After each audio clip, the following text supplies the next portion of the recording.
Invisible Alligators by Hayes Roberts. A young monkey named Sari woke up one morning and knew there was trouble. She hopped out of bed and found that the bridge on her favourite castle had been broken in the night, and it took her forever to fix it. Then she found her stairs covered in toys. She tripped on one and had to pick them all up. Then she couldn't ride her llama to school because the whole herd was running loose. It took her 6 tries to get them onto a pointy rock so they would calm down and quit trying to eat her homework. She was so late that she missed almost all of her favourite classes, and her homework was covered in bites and hoof prints. She'd had enough. Tonight, Sari would put a stop to this.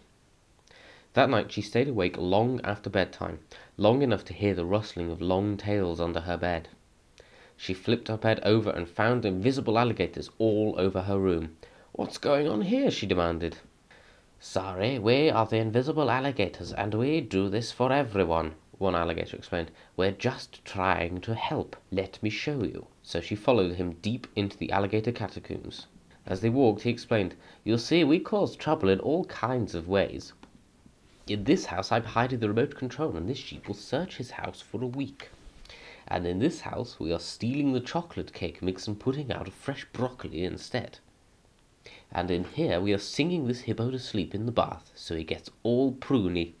I don't understand why you've done all these things. Why do we have to have so many things go wrong? Why can't you just make everything right?" "Yes, good point," the alligator sighed, "but let me show you one more thing." And he took her into the invisible alligator's main headquarters.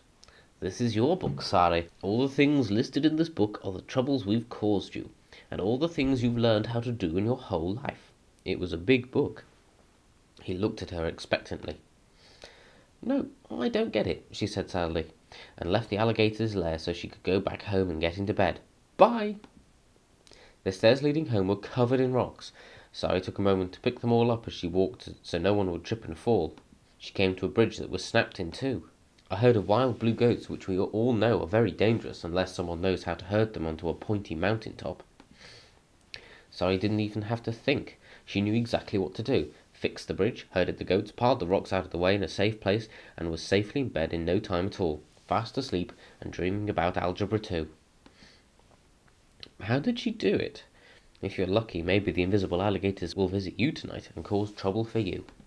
The end.